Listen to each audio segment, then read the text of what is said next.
Tonight's lesson is called The Israelites Defeat the Transjordan Giants.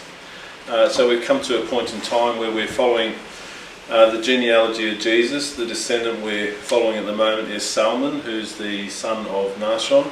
And you can find that in Matthew chapter 1, verse 4.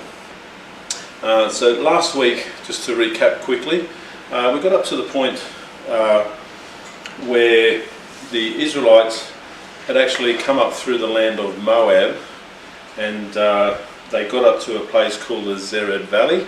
Last week we saw Aaron exit the story as Moses continued on with Joshua and the rest of the Israelites. Once they got to the Zered River, we also found out that that whole generation had actually died. So we only have two people and Moses left alive who came out of Egypt. So that was Moses, that was Joshua the son of Nun, who becomes a future leader, and we also had Caleb the son of Jephunneh, who is actually the leader of the tribe of Judah at the time. So we find that they're the only three remaining descendants who are actually going to carry on into the land of Canaan.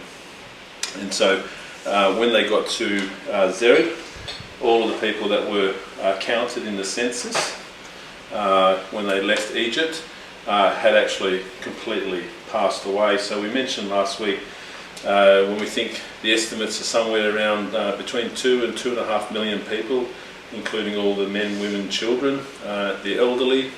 And so you can imagine on this 40-year journey through the desert that they're actually burying people every day. So it puts a different sort of view on what the journey must have been like. There would have been a considerable number of people dying as they went.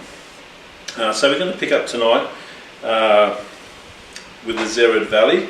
And it's the Zered Valley, it's about halfway along the side of the Dead Sea, and it's on the Jordanian side today, on the opposite side to Israel. So the Israelites came up the King's Highway, and they'd come up through Moab of Ar, which is the capital of Jordan today, and then they got to this particular location. So they came up to a river that's known as the Arnon River, and they had to go across this river that formed the border between Moab and King Sihon's kingdom.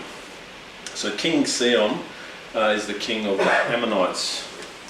So they pitched their camp for the night on a plateau called the Bamoth Plateau in the mountains of Abarim, close to the peaks of Pisgah and Nebo, and from there they would have been able to see the promised land for the first time. And so this was going to be a very special place. Now Moses had extended his courtesy to King Sihon, so as they were travelling, God had actually told them not to actually go into battle, but they were to pass through the land of Edom, because that land had been bequeathed to the descendants of Esau. And then they were told not to fight against the Moabites because they were the descendants of Lot. And so when they get through to this particular point, he sent messengers. So as they were travelling, they would constantly send out messengers to the kings. And the Bible tells us that he sent out messengers with a letter of peace. So in Numbers chapter 21, verses 21 to 22, the letter said, "Let us pass through your country. We will not turn aside into any field or vineyard or drink water from any well. We will travel along the King's Highway until we have passed through your territory." So here we find out that they were on the King's Highway because it specifies this in the Bible. But God had other ideas, like he did with the Pharaoh earlier. And in Deuteronomy chapter 2 verse 30, he says, "For the Lord your God had made his spirit stubborn and his heart obstinate in order to give him into your hands." So he did not want his people to just pass through. He brought them there to conquer this territory for their own. So this was going to be the first territory that the Lord gave to the descendants of the covenant made with Abraham through his son Isaac. So there's a battle about to ensue. So crossing this Arnon River, the Israelites camped on this Bamoth Plateau.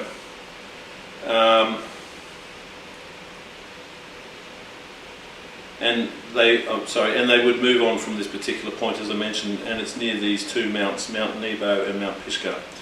So only King Sihon now stood between the Israelites and their determination to enter and possess the land of Canaan. So I've got a map here just to pass around to familiarise yourself with, and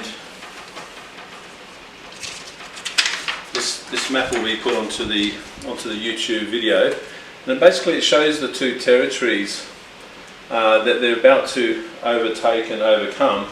And the first territory, which is in the green there, is actually the kingdom of Ammon, and the territory that's in the brown further up is the kingdom of Og. And so there's these two kingdoms. Both of these kingdoms are ruled by giants. We mentioned last week that there's 36 tribes of people, or races of giant people. And so when they go into the land of Canaan, they're going to face all of these giants. You might remember when they sent the spies to go and spy the land, they came back and said, 10 of the 12 said, we actually can't overtake them because they're giant people, and so we're not going to be able to manage that.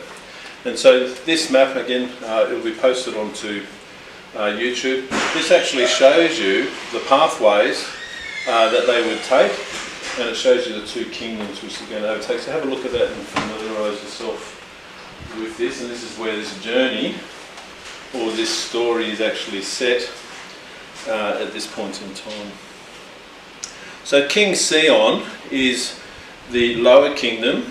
So again, about halfway down the Dead Sea, we have this particular kingdom, and it goes up to a place called Adam, roughly, which is on the Jordan River. It's about 26 k's north of where Jericho is, and it's a significant place that we'll come back to in the story when the Israelites cross into the land of Canaan.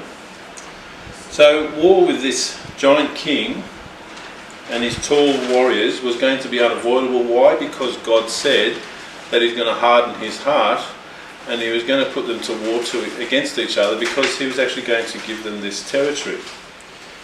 So not only was King Sihon a respected and mighty monarch, and he was actually spoken of in the same breath as the pharaohs of Egypt. So there's a reference I've got here from Psalm chapter 136, verses 17 to 22, where King Sihon is actually measured or lifted up and spoken about as the same amount of might as the pharaohs of Egypt. Now you have to understand, at this point in time in history, the Egyptians were actually one of the powerful rulers in the region. So not only did they rule Egypt itself, but they actually were controlling all the trade routes through the land of Canaan, all the way up through into Mesopotamia, and also north into what's today's Lebanon. So they were significant power at that point in time. So these particular kings had managed to carve out their territory, even though the Egyptians were ruling all of these areas. So it says they were in effect as mighty as the pharaohs of Egypt. Now, most of these Canaanite kings were on the side of the land of Canaan, so they were on the western side, today's Israel. But there was these two kings that were on the eastern side, and this is this King Sihon and King Og that we're just about to talk about. But these two particular kings, they actually ruled many of the city-states in the land of Canaan, and they were their vassals, which means they had to pay taxes to them. And they didn't want to give them up. See, they had control of these people, and they didn't want to give them up because they were paying taxes and they were receiving rewards, riches, power, territory, etc. By controlling them. So they were wondering, how could these nomads, these Israelites as they saw them, how were they going to overcome this powerful giant king and his strong army? The king saw himself as more powerful than the Israelites because they were giants, because they controlled so much territory. And so he decided to deny Moses and the people passage through the territory. But we also know that God said that he was going to harden his heart. So we're talking about King Sihon with the Ammonites. So he denied the request for them to pass through. which in effect means that they couldn't get to the land of Canaan because they're on the other side of the Dead Sea, about halfway along. So they had to get up to the top of the Dead Sea in order to come down the plains to cross the Jordan River. So in essence, this denial would have stopped them from fulfilling God's plan in directing them to take them this way.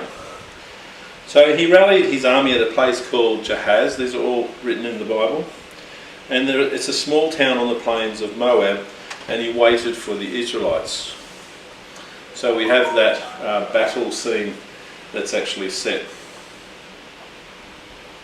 Now, earlier on, when we were talking about the Israelites when they were leaving the Egyptians behind, we spoke about Seti, who was the son of the Pharaoh who passed away when the Red Sea closed over him, how he had gone up into the land of Canaan looking for them. Right? Now, when he went up there, I passed the map around at the time, and it actually showed how he went and won several battles and subdued a number of cities in these particular regions. Right? So when this happened when the Israelites had just left Egypt. So historically, it tells us that the Egyptians had quite a presence in the land of Canaan, and a lot of the land of Canaan was actually under Egyptian control. So I've got a few more pictures here, and these pictures are places that you can go to today which give you artifacts or archaeological sites of the different locations. So the top picture here is actually a gate with Egyptian hieroglyphs on there, and this is located at Jaffa on the coast of the Mediterranean. So this shows you that they control all of the coastal route. Now the original city entrance, this was actually at the gate, so that's what the top picture shows there. The next picture is further up, where they go to a place called Megiddo. So Megiddo is the future Armageddon, and it's halfway along the Jezreel Valley. So that's the valley that goes across from the coast all the way across to the Jordan River. And so this is another place that they actually control. So I'll pass that one along so you can have a look at those pictures. And then a couple of more pictures going across to this place. The top picture is a place called Beit Shean, high up, and you can see from these pictures that they can see a long way in the distance. So if anyone was coming to attack them, they were good locations.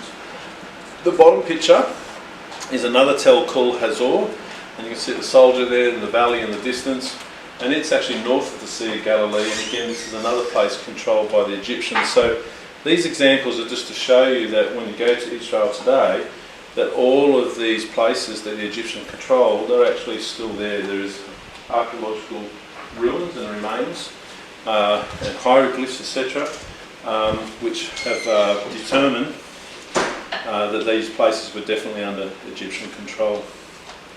And so it's significant that these people were actually there, because these two giant kings on the other side, they were battling against the Egyptians, if you will. So that's the political scene in the absence of the Israelites. So when they come back on the Jordanian side today, you had these giant kings, and they controlled a number of the cities on the land of Canaan side. And then on the land of Canaan, you had the Egyptians who controlled the coast across the Jezreel Valley and up to northern Mesopotamia. And so the land was sort of carved up between two lots of powers. So the hill country, which we speak about in the Bible, which is where most of the cities were conquered first, were actually not under Egyptian control. They were actually under control of these giant races. So it's just to give you a little bit of a background to what they were walking into. So Salmon, who we're following at the moment in the genealogy of Jesus, so he's the descendant that's alive at this point in time. Salmon's the first member of the family, one of the forefathers of Jesus, who will actually go into the land of Canaan, and he'll be the first person to inherit the land which will become Bethlehem in the future. And so he's now at an age where he's actually required to serve and fight, and that means these battles that are going to take place, he's actually going to be one of the soldiers who's going to go and fight against the giant races of people. So King Sihon thought that this would be an easy battle for his mighty Amorites against the undersized Israelites. But it turns out that he received a crushing defeat. The inexperience of the Israelites was not evident, for they put the Amorites to the sword. On that day he fell along with all his sons, mortally wounded. If you want to read about that specifically, you can find that in the beginning of the book of Deuteronomy. The specific reference about the king falling with his sons is in Deuteronomy chapter 2 verse 33. Now the Jewish historian Josephus, he wrote a bit about this battle, and so we can get a bit of an insight into what it was like at the time. So I'm going to read this quote from Josephus. And he said, "As soon as the Hebrews saw them giving ground, they immediately pursued them close.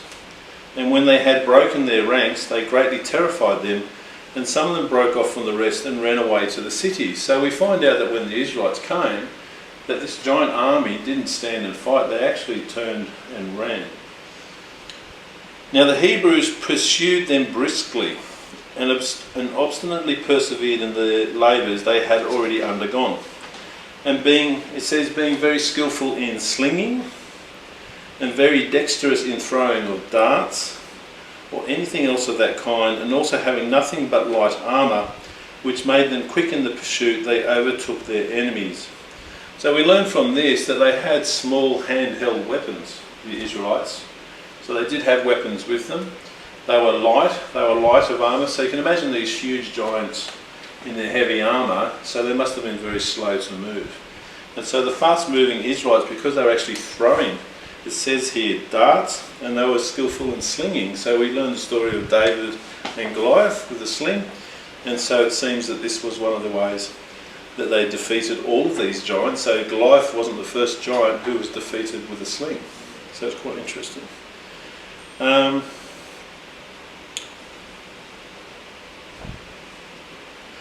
Overtook their enemies.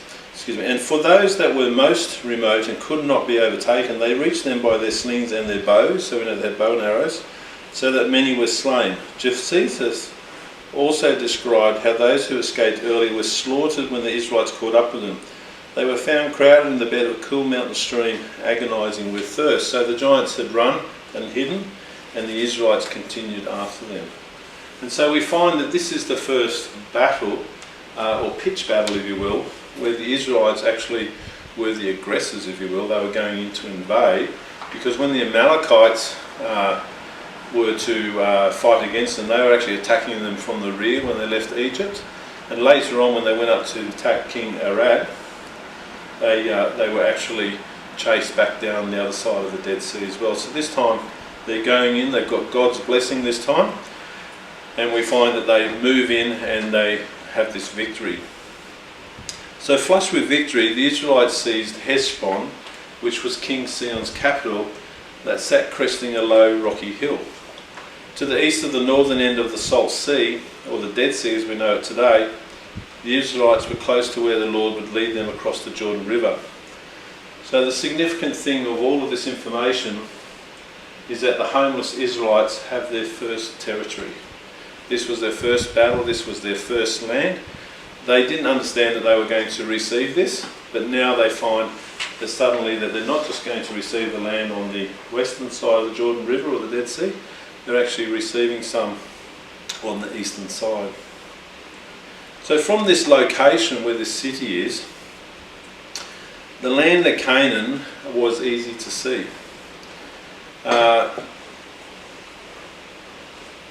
What they would have seen from there was all of the ridges on the other side, because the Dead Sea, you might remember, it actually goes down low beneath the ocean's level, below sea level. So it's basically like a landmass which has a hollow in it.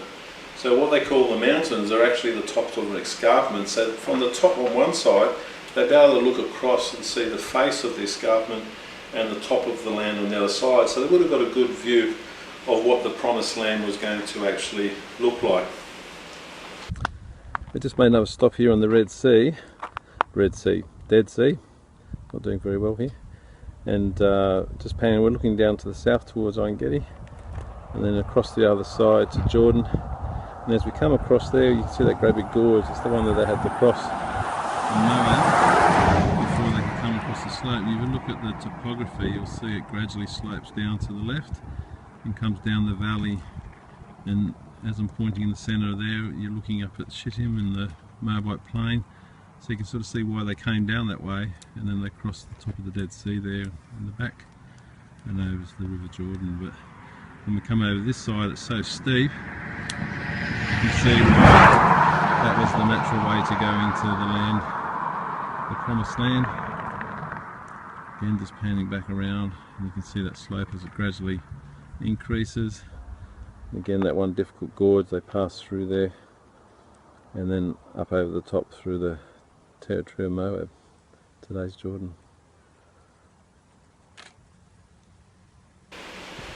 In Deuteronomy chapter 2 verse 31, it goes on to say, having defeated the king and taken his capital, they followed the Lord's instructions given before battle. And those instructions said, now begin to conquer and possess his land. So the Lord is actually instructing his people to actually conquer and to possess this land. So there's nothing passive that's actually happening here. Up until they came through Moab, the Lord told them not to fight. Right? Remember when Moses got here, he actually sent a letter as a peace offering to say, we don't want to fight you, we just want to pass through your land. God said, I'm going to harden the heart of the king, and you're going to fight against them and you're going to win. So God stepped in where Moses had been following what God asked them to do to keep peace, and actually brought them to a point of war in order that they could receive this land.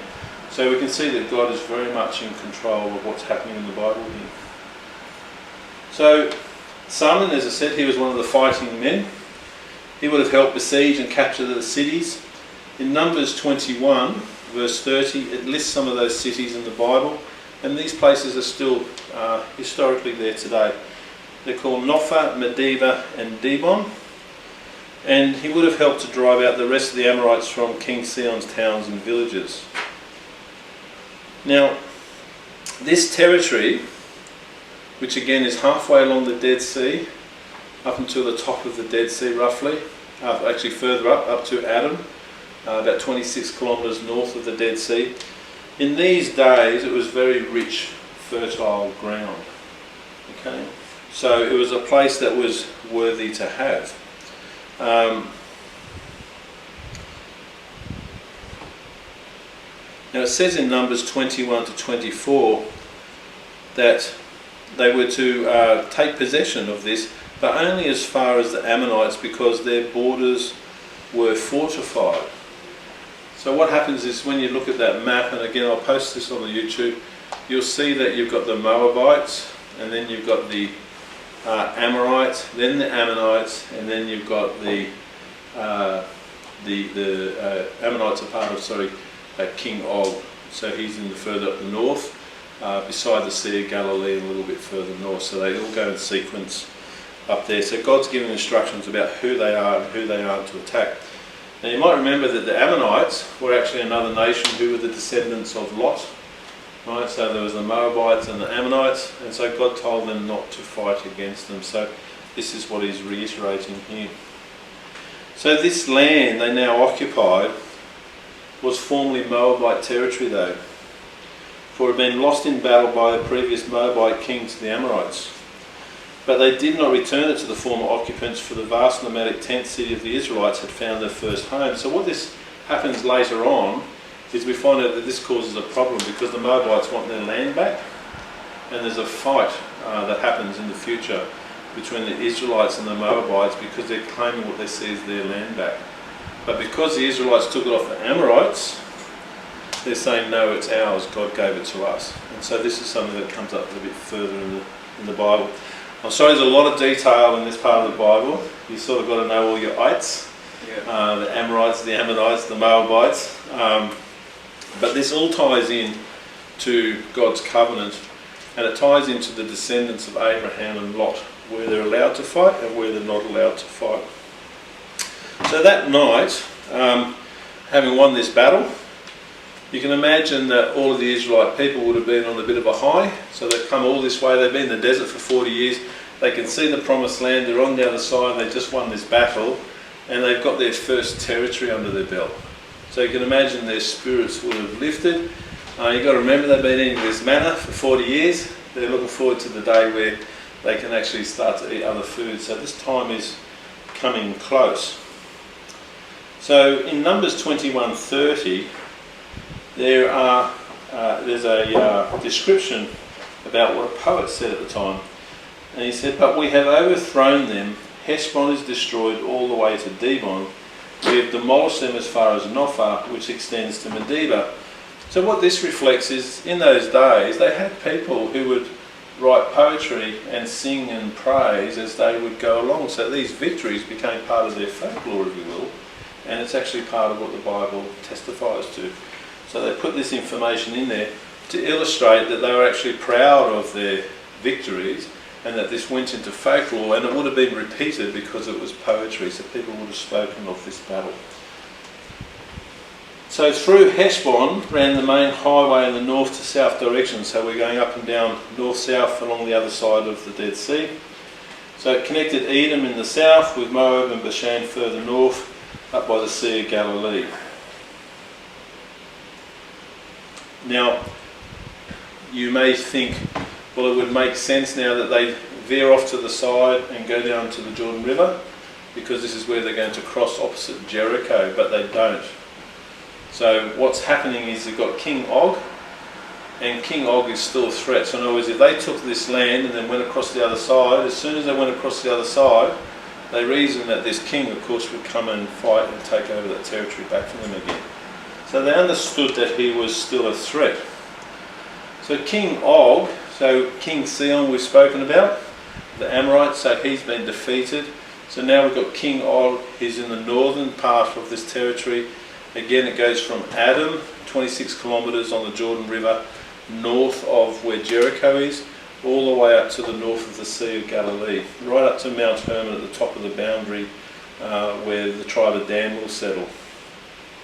So King Og was also respected and seen as a great and mighty monarch, and he too was actually spoken of in the same breath as the Pharaoh. So both of those kings were spoken of in Psalms. So when King Sihon challenged Israel, King Og of Bashan didn't actually go and join him.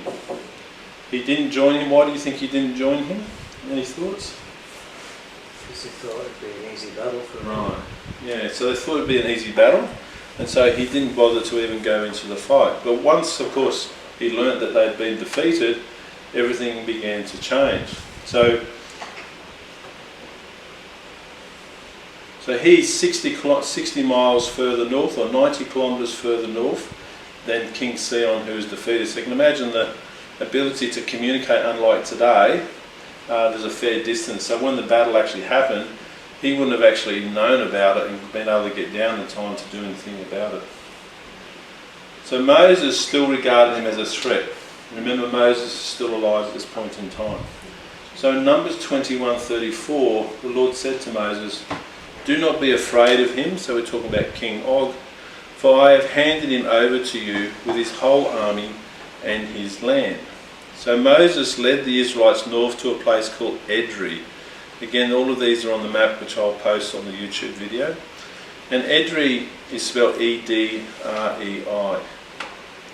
So he led them north to Edrei to drive out the Amorites, first from the region of Bashan and then from Gilead. We're going to come up to a peculiar story in the Bible, and it happens more than once as well at this point in time. Now, King Og's kingdom, the Bible tells us in Deuteronomy 3 verse 4, was home to 60 fortified cities. So he was a very powerful king.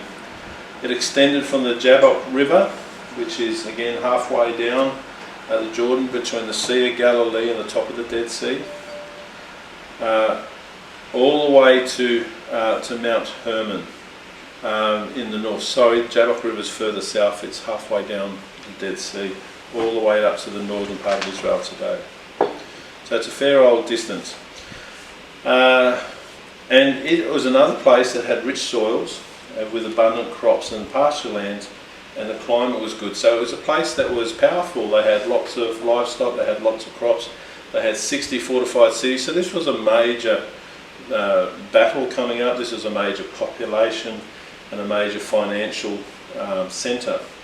So when King Og heard the stunning news of King Sihon's defeat at the hand of the Israelites, he also heard that the Israelites were marching on this city called Edrei, which was one of his cities.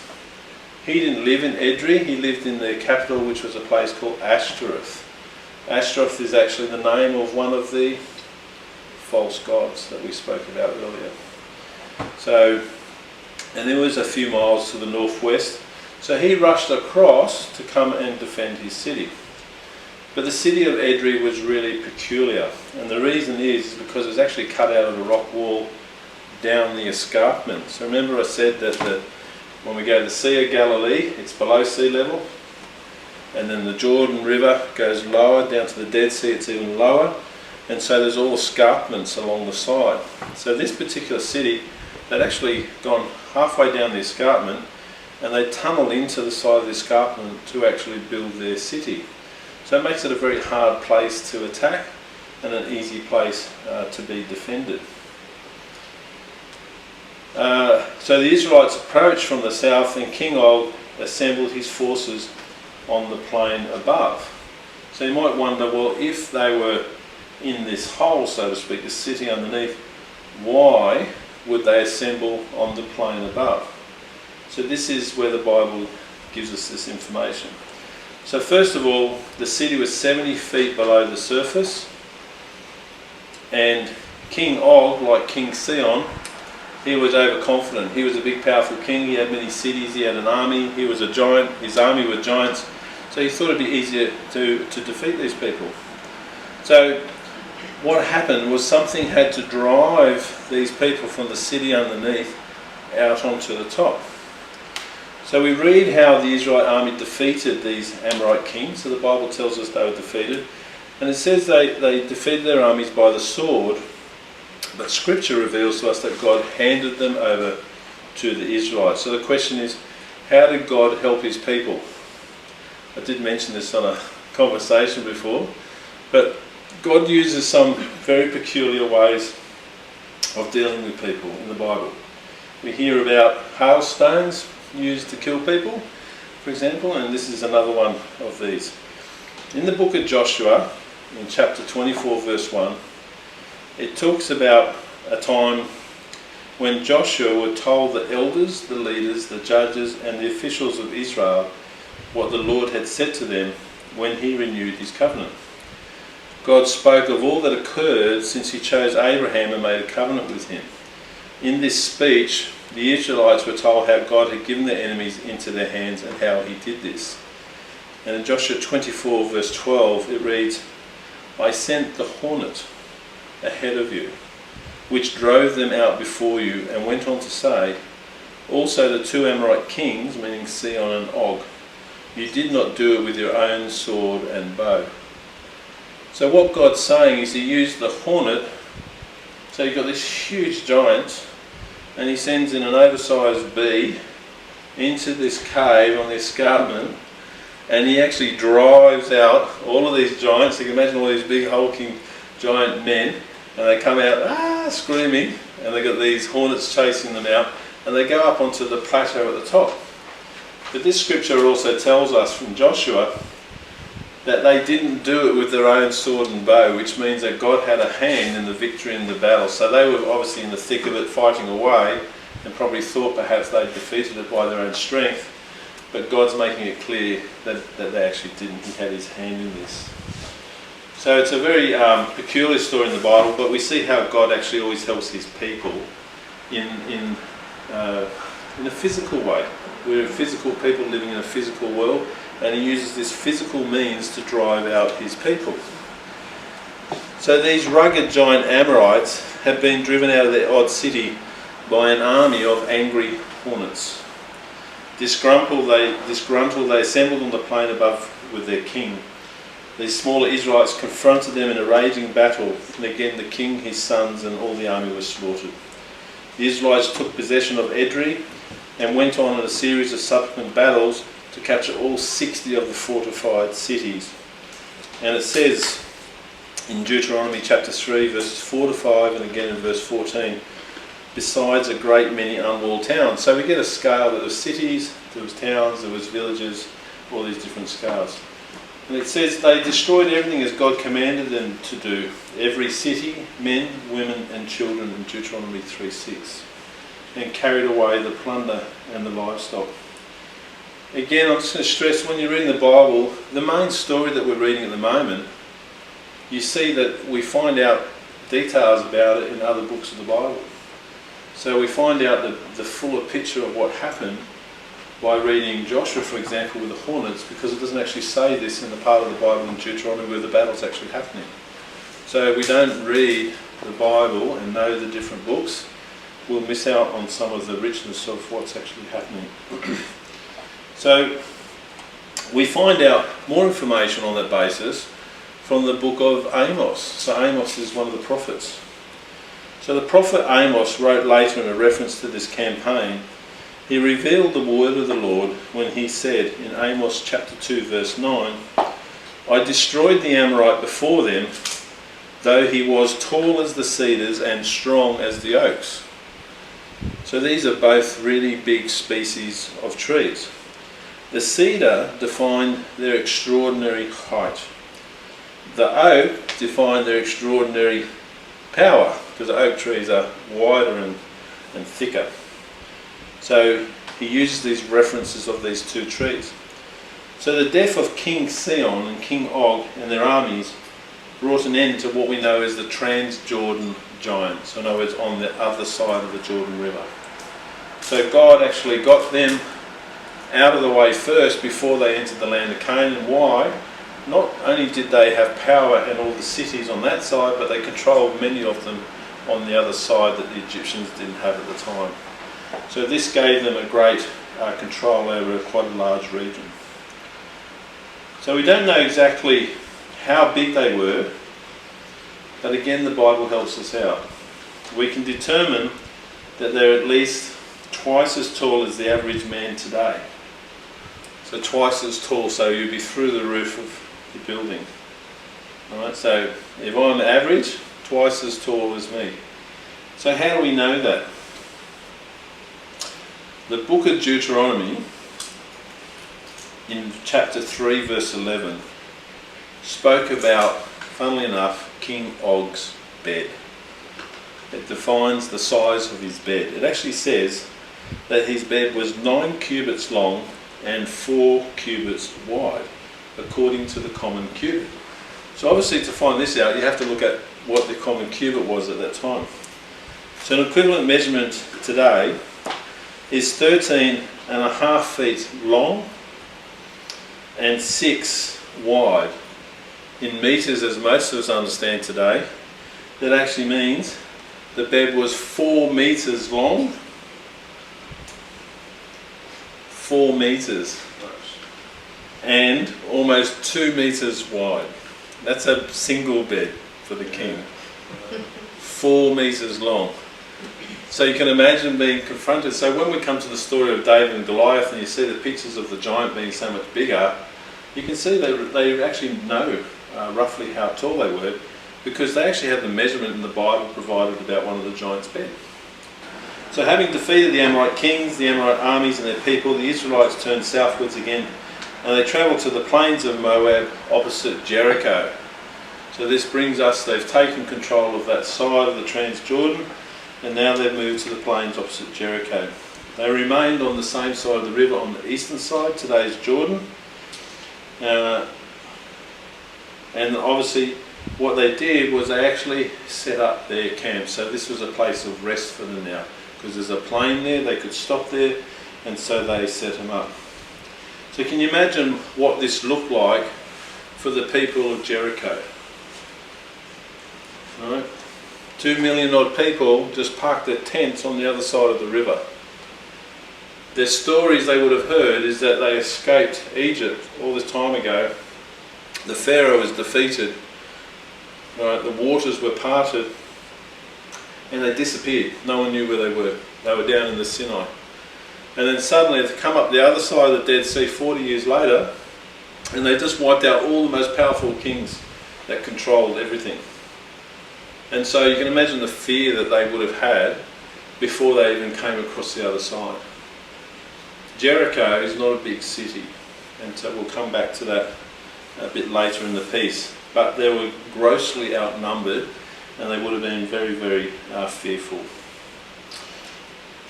So the people of Moab, who were the bottom half of the Dead Sea today, now had to realise that they had new neighbours, because the Israelites now control from their border all the way up to the end of Israel today, where Lebanon is today.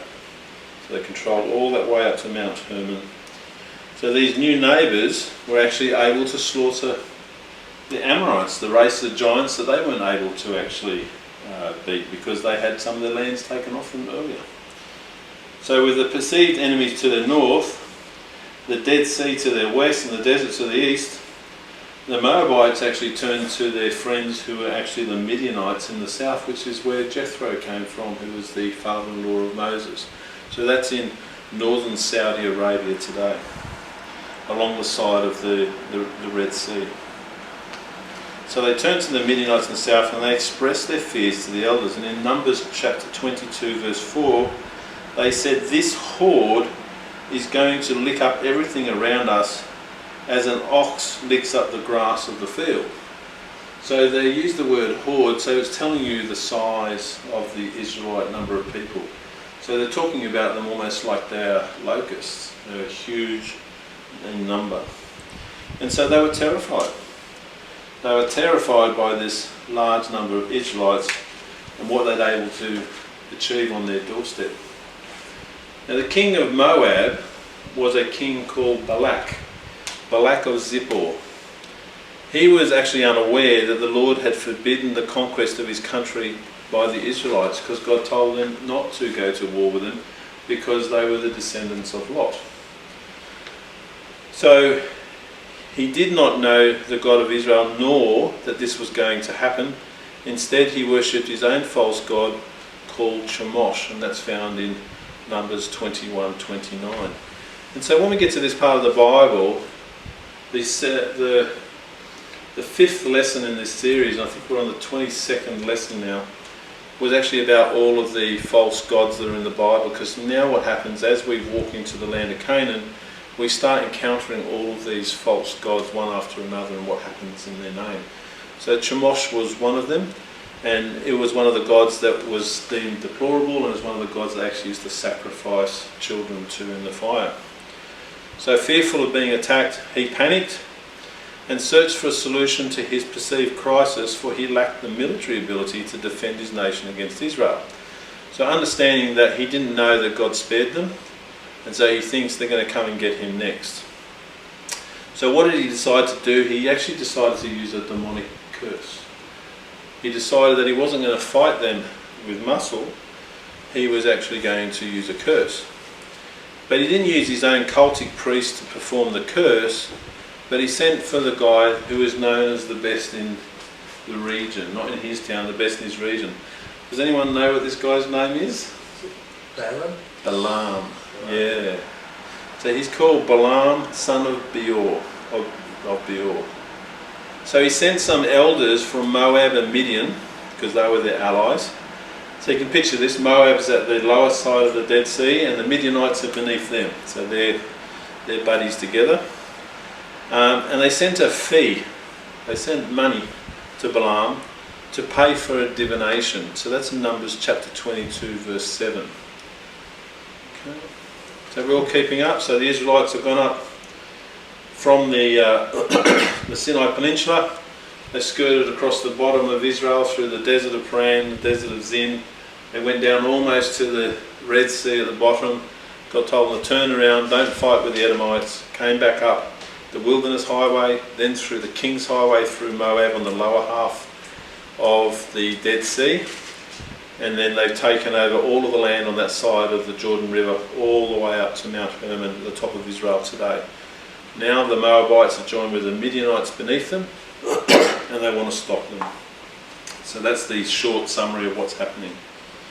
Now Balaam was the most famous soothsayer of his day, who lived at a place called Peor, which is near the Euphrates River in Aram Naharaim. Now Aram Naharaim is where Laban came from, where Jacob's uncle actually lived. So that's actually found in Deuteronomy chapter 23 verse 4. Located somewhere just south of Carchemish in northwest Mesopotamia, the elders of Moab and Midian traversed 640 arduous kilometres. So it was a long way for them to go. And they never called a prophet or seer as the true prophets of God are called in the Holy Bible. Balaam was actually called a soothsayer in the Bible. So the Bible doesn't call false prophets by the same name. Okay? Some English in translations speak it the same way, unfortunately. But if you actually read the original Hebrew, you'll see that the names actually differentiate between. So he's not a prophet or a seer, but he's called a soothsayer. One who practiced divination. Now there's references for this. Joshua 13 verse 22 calls him a soothsayer, and Numbers 22:7 says he practiced divination. Hard to read the Bible, isn't it? We're going back and forth between all of these books, so we have to sort of stitch this all together. Now a soothsayer who practices divination is the opposite to a prophet. Would anyone like to hazard an answer why? A soothsayer who practices divination is opposite to a prophet. Why do you think that is? Well, the prophet hears from God, whereas the soothsayer hears from the devil.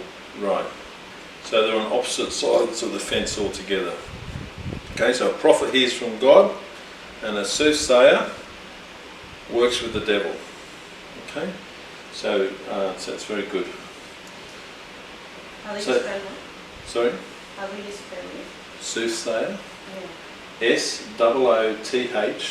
SOOTHSAYER. Soothsayer. Soothsayer. So in other words, I say, I speak. Right? So there's two components to that word. So he was a Mesopotamian priest who used to divine dreams, omens and auguries. The book of Numbers actually allocates 3 chapters to Balaam. So if you look at the Bible, that's a lot of text devoted to one particular person. He's a soothsayer from Mesopotamia and receives 3 chapters of the Bible. So he's clearly very significant. But did he know the God of Israel and prophesy his word? And why is his story so significant? So when we think of prophecy in the Bible, we normally refer to God's prophets, such as Isaiah and Jeremiah, for example, or prophetic words as uttered by Jacob and Moses, but not someone like Balaam. But when he spoke, he used the words, "the Lord my God," in Numbers 22:18. So if he's a soothsayer and he's saying, "the Lord my God," doesn't that mean that he would know the God of Israel? You would think so, wouldn't you? So let's see what the Bible tells us. In Deuteronomy chapter 23, verse 4 to 5, and again you can read all these through, there's a lot of references here. Balaam is shown to be God's enemy, and later in the book of Joshua, his eventual death is seen as a positive outcome. You can read about that in Joshua chapter 13, verse 22, and chapter 24, verses 9 to 10. In the book of Nehemiah and the book of Micah, he is remembered as a man of evil defeated by God. You can read about that in Nehemiah 13:2 and Micah 6:5. You're starting to see how important this guy is. In the second book of Peter and in the book of Jude, he is personified as greedy and using religion for personal gain. Interesting. New Testament, using religion for personal gain. So 2 Peter chapter 2 verse 15, I can give these to you later, and Jude 11. And then in the book of Revelation, he's recalled as a man who induced others to sin in both idolatry and sexual immorality. Revelation chapter 2 verse 14.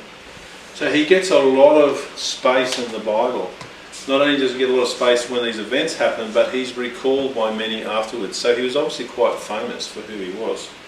So clearly Balaam because of what these people were saying, greedy and using religion for personal gain, idolatry, sexual immorality, man of evil, defeated by God. Clearly he wasn't righteous before God, but he was still used to speak the word of God. Anyone remember the story or read the story? No? He speaks the word of God, and yet he's this evil man. And this is what's peculiar about the story, because God steps into this situation and affects what Balaam normally does. So the plight of the Israelites at this time, as I mentioned, it wasn't unknown. Everybody knew about them. Their escape through the waters of the Red Sea from the Egyptians and the recent battle and defeat against King Sihon and King Og had sent ripples of fear throughout the surrounding region. The people of the nations knew that the God of Israel was powerful and that the people of Israel were blessed.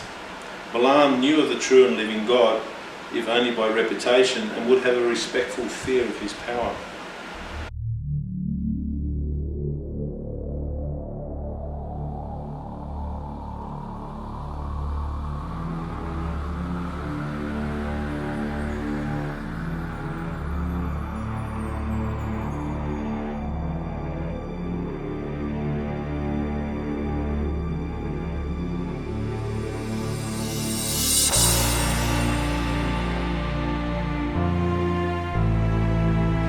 King Balak responded by sending other princes, more numerous and more distinguished than the first, it says in Numbers 22 verse 15, and offered even more money than the first time, but Balaam refused again. But when God told him in Numbers 22:20, "Go with them, but do only as I tell you," he changed his mind and went. And so we find here that 3 times Balaam was contacted. He refused twice, but on the 3rd time he decided to go. And all the time God is speaking to Balaam, and yet Balaam's been asked to put a curse on God to change his mind against his own people's blessing. So Balaam was constrained in a way that he could do no other than direct glory to God and bless the Israelite people. This showed King Balak and all others that God's purpose for Israel could not be stopped. So you can imagine King Balak keeps sending these people, and yet Balaam does what God wants, not what he wants him to do against God. And so what they're seeing is the glory of God in this, because Balaam's not all powerful, but God is. He's already affecting the outcome. So the next morning, Balaam saddled his donkey and left home with his 2 servants and the princes. But God was angry with him and sent an angel to oppose him. The donkey saw the angel 2 times and avoided it until the 3rd time the donkey simply stopped and lay down underneath him. Balaam beat his donkey with his staff until the Lord gave voice to the donkey. And in Numbers 22:28, the donkey, who was a she, said, "What have I done to you to make you beat me these 3 times?"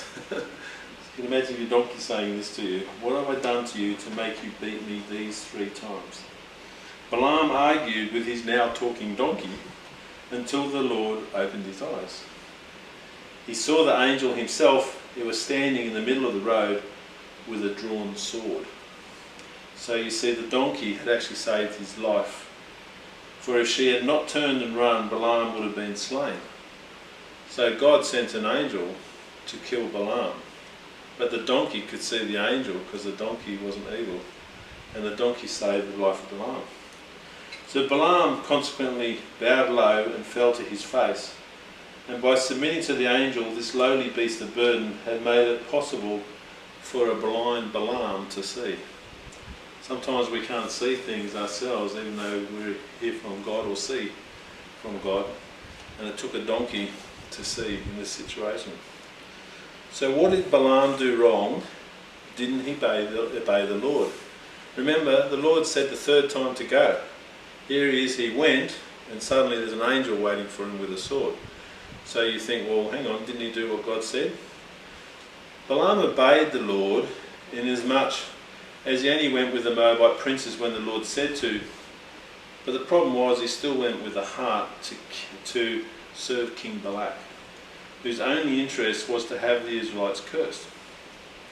So after the encounter with the angel, he no longer spoke of whether he was allowed to go with them or not, but understood he was only allowed to speak what the angel of the Lord told him. This soothsayer, this prophet of doom, went unwittingly forward now as the Lord's messenger. And so we see that he's been turned. The references for these are in Numbers chapter 22, verses 13, 20 and 35. But there was also more to it than that. You see, when the king of Moab, Balak, hired him to curse Israel, there was actually a promise. What was the promise he was to receive? That he would receive a great fortune, in verse 17. So called from such a distance, though, meant that he was called by reputation, and fame beckoned him to cross the desert. Balaam had problems, though, because he lusted after money, sex and power. Now we go to the New Testament, 2 Peter chapter 14 to 15. He actually speaks about this further, and he says, with eyes full of adultery, they never stop sinning. They seduce the unstable. They are experts in greed and a cursed brood. They have left the straight way and wandered off to follow the way of Balaam, son of Beor, who loved the wages of wickedness. So again, that's from 2 Peter, and that's in chapter 14 and 15. So on Balaam's arrival, he met King Balak on the border of his territory, who was taken to a place called Kiriath Huzoth, where cattle and sheep were sacrificed. The next morning he was taken to Bamoth Baal, which was a high place dedicated to worshipping the false god Baal, which is in Numbers 22 verse 41. So you can see he's been taken to different places, and these superstitious acts are now being put into place in order to curse God's people. Why is he doing it? It's because he's moving him around the top of the escarpment in these locations above where the Israelites are camped below, on the opposite side of Jericho on the plain. So he can see from up there these people. So they're putting these sacrifices on in order that they can curse what they can see below them.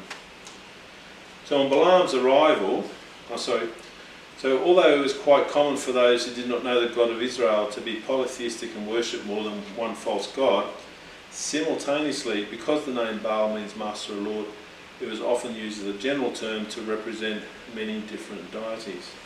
So this means that the high place known as Bamoth Baal was a place where the Moabites probably went to worship their own deity, which was Chemosh. From this height, as I just said, he could see not all of the camp of Israel, but part of it because of the different angles they were on. So he could see this huge mass of people below.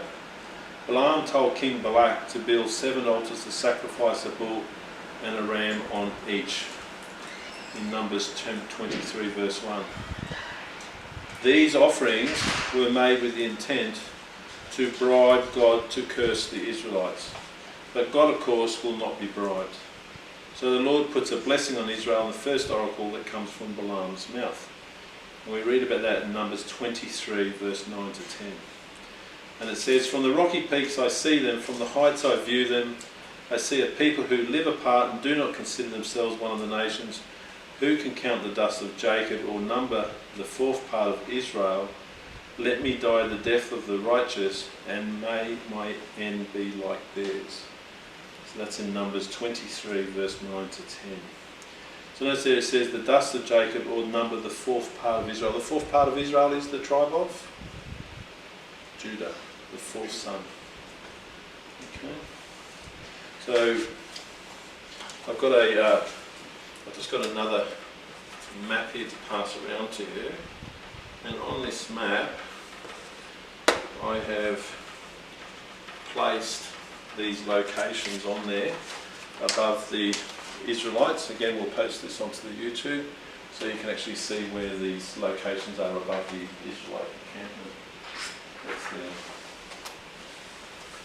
So Balaam said to the nation of Israel, was a people who live apart, set aside from all others, confirming God's covenant with Abraham, in which he says Abraham's offspring will return to the land of Canaan as a people so numerous that like the dust of Jacob they can't be counted. That's Genesis 28:14.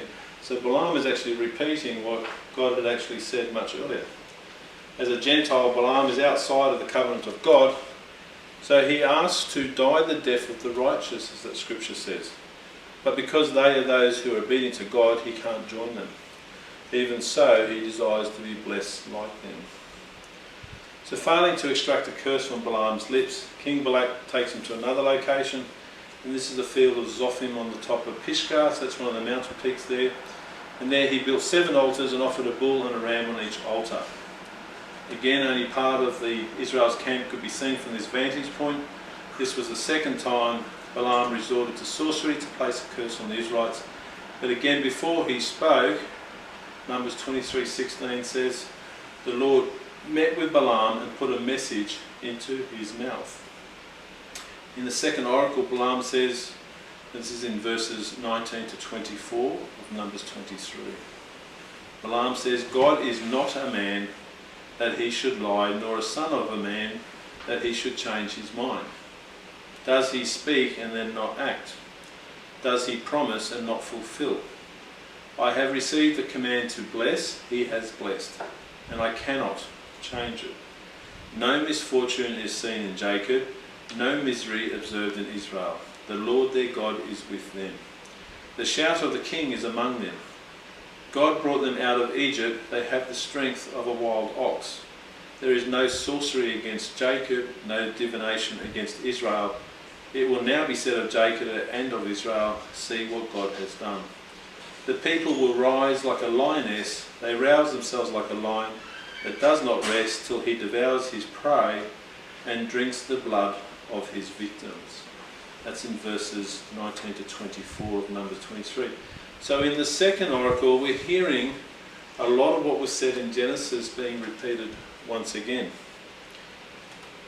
Balaam admits he's powerless before God. Why would he curse his own kingdom and his own people? And that his people are strong and that no sorcery or divination can come against them.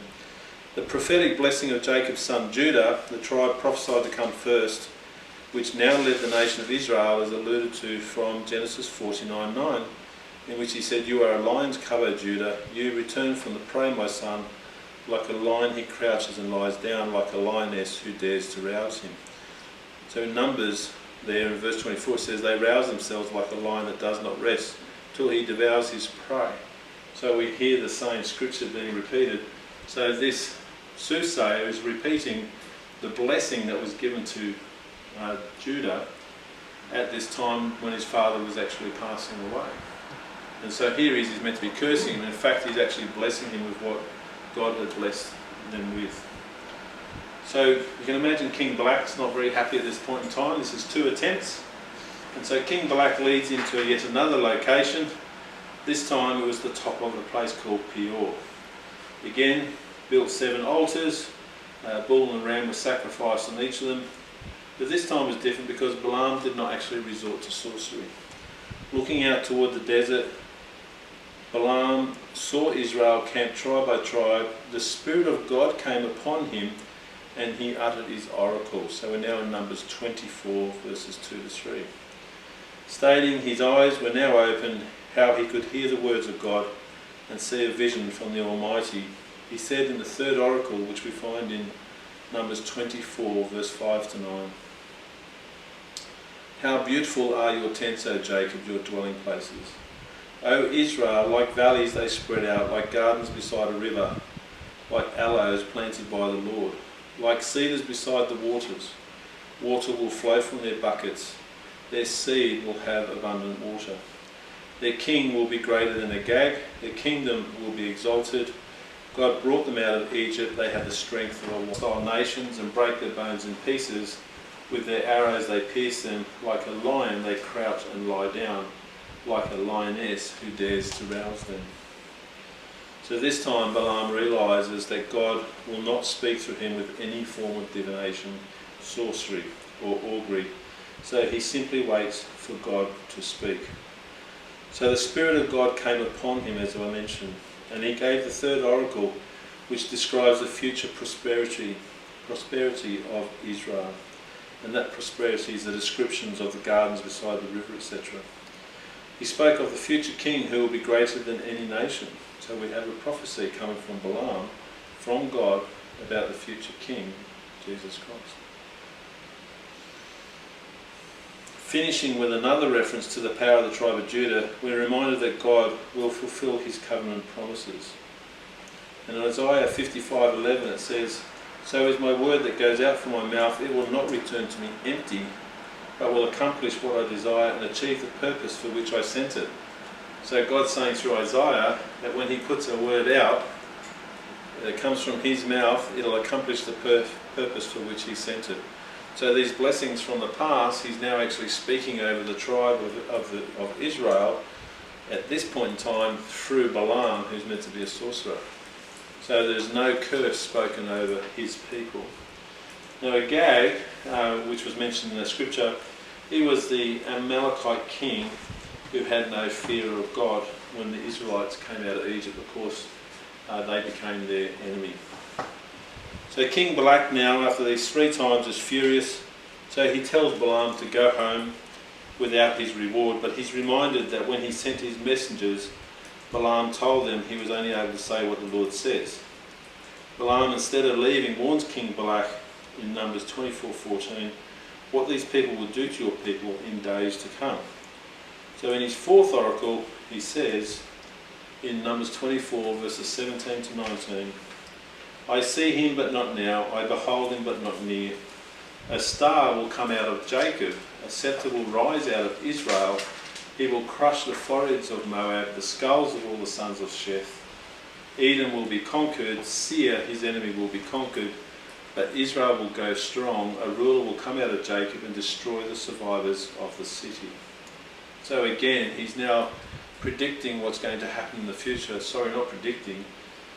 Well, he is. But he's actually prophesying, I should say, what's actually going to happen that hasn't yet happened. So his previous oracles reflected on the blessings that God gave his people in the past.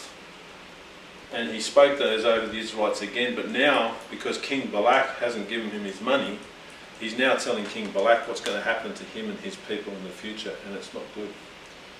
So King Balak is told how a king will come in the future from the descendants of Jacob and crush not only his people but other enemies of Israel. How do we know who this king is? It talks about the symbolisation of the star and the scepter, and so we're talking, of course, about the Messiah Jesus. Then Balaam gave 3 final oracles. He saw Amalek and said, "Amalek was first among the nations, but he will come to ruin at last."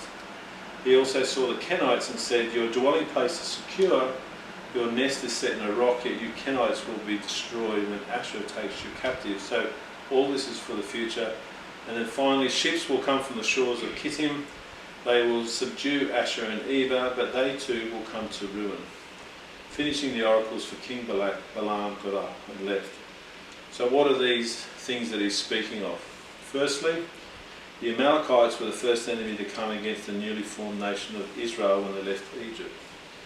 They will try again to come against the Israelites as they establish themselves in the land of Canaan, and much further into the future, a Jewish queen called Esther will protect her people from being exterminated by an Amalekite, more specifically, as this prophecy says, an Agagite.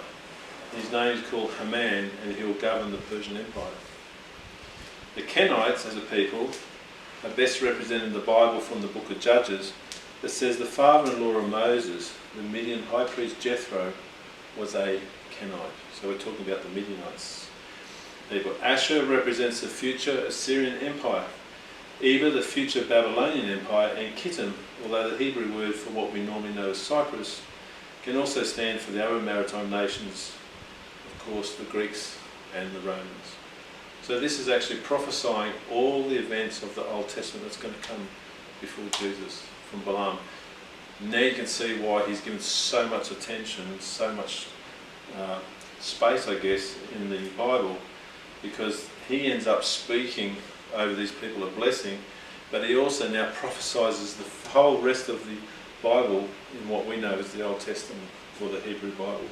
It all comes out in these oracles. So he becomes a very significant person who speaks the word of the Lord, even though he is a soothsayer.